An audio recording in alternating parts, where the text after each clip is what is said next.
The Mazda 3 brings a lot of memories for me. I had the 99.7 model. Let's help this one out.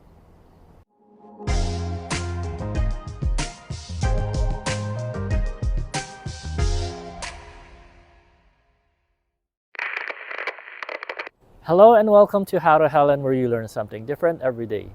In this episode, we will be trying to save a beaten up and unloved 2010 Mazda 3.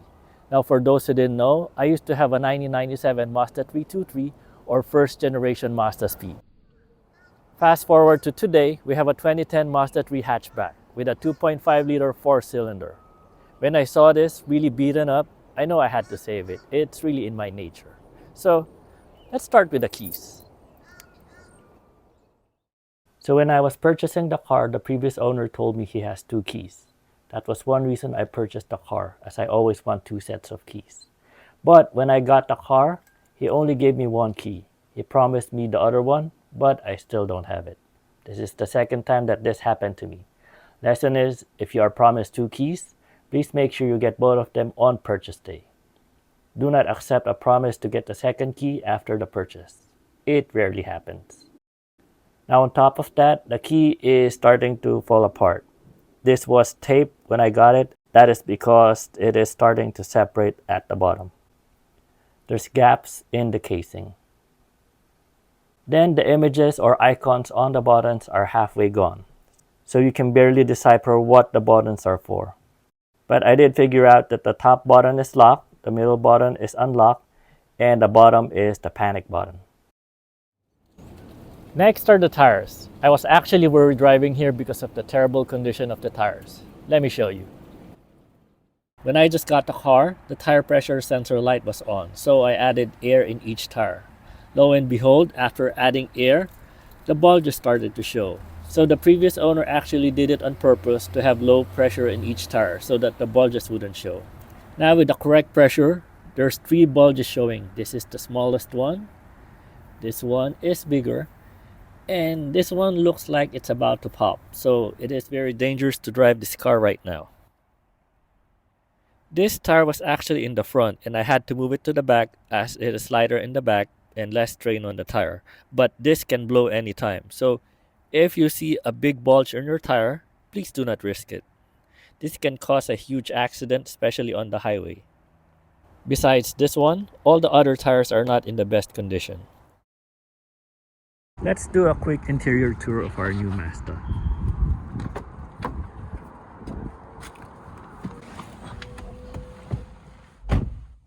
Alright, I'm not gonna sugarcoat it, but it is very filthy. Yuck.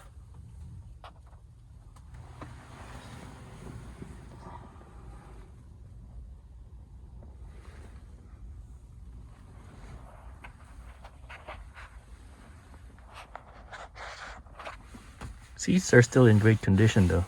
It's just, like I said, slightly dirty.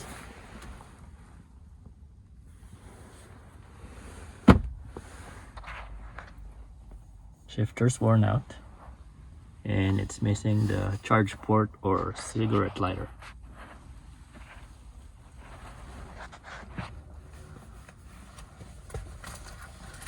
Let's turn it on and see how many miles it has.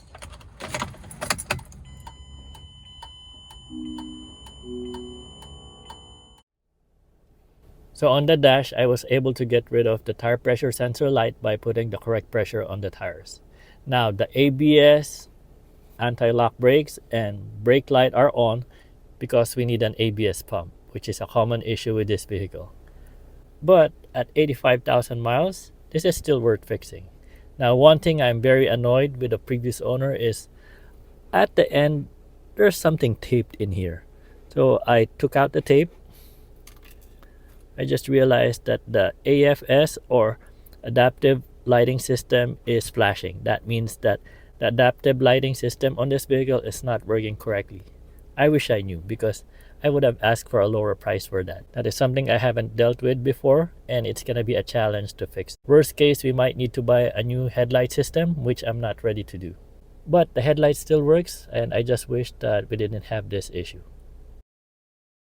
One thing I forgot to address is the shifter. The shifter is all worn out on top. And that's more of poor quality because with the low mileage in this vehicle, this shouldn't be an issue already. But that's just my opinion. The condition of the rear bumper is a bit beaten up, but that's okay because it was parked on the street.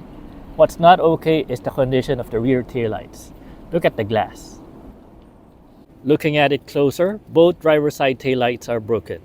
They still light up, but they are not protected by the harsh outside elements anymore. And on the outer taillight, the previous owner actually drilled a hole at the bottom of the outer glass to prevent water from accumulating when it rains. Nice move, but he should have just replaced the taillight. I guess that's my job now.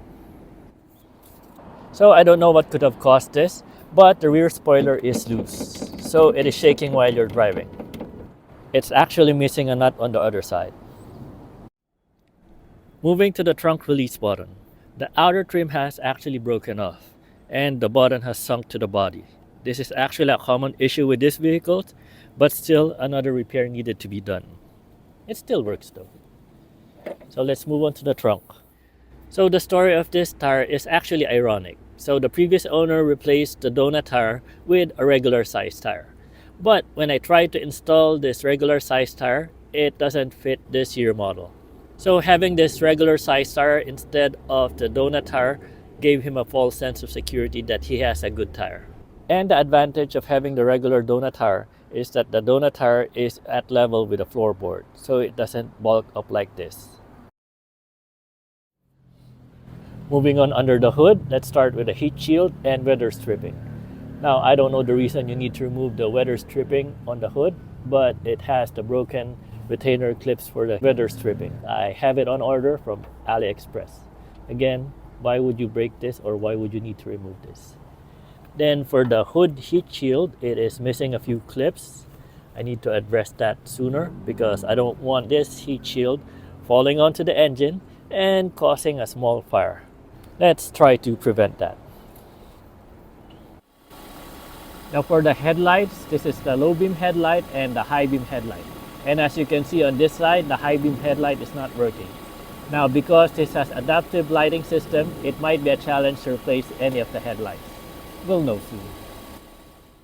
Moving on to the battery. The battery is under this cover. Now if you take it out and check it, you see that it's corroded on the negative terminal. I am hoping that the corrosion on the terminal is just caused by the terminal being loose and not because the battery is on its way out.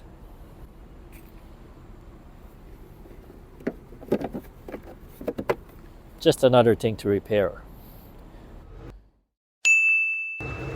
But wait, there's more. We recently replaced the front tires because of the bump on the tire. And the back one, the stem broke off and I was trying to put air on it. So luckily, I'm here at the Zone Tire Shop. And it's snowing right now, so you can't see their sign. So we're gonna get it replaced. When I just got this car, it was very dirty. But we had a lot of rain a few days ago, so it looks clean right now. But we still have a long way to go. Driving this car here was a lot of fun. This car still has a lot of life in it, and it still has the zoom zoom feeling. This car really brings me back to my Mazda days. And if you know what I'm talking about, share them on the comment section. Anyway, I'm gonna end the preview for this Mazda 3 here so that I can start doing some small repairs. And stay tuned to the channel so you're updated with the Mazda 3 repairs. This has been another episode of How to Helen. Hello Mazda and welcome, and thank you for watching.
The Mazda 3, the Mazda.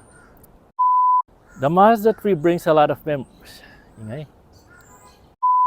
The Mazda 3 brings a lot of memories for me. I had the 1999, the 1990, the 1997 model. Brings a lot of memories for me. I had the 1997 model. The Mazda 3 brings a lot of memories for me. I had the 1997 model. 1997 model. A beaten up and unloved 2010 Mazda 3. Fast forward to today, we have a 2010 Mazda 3 hatchback. Fast forward to today, we have a 2010 Mazda 3 hatchback.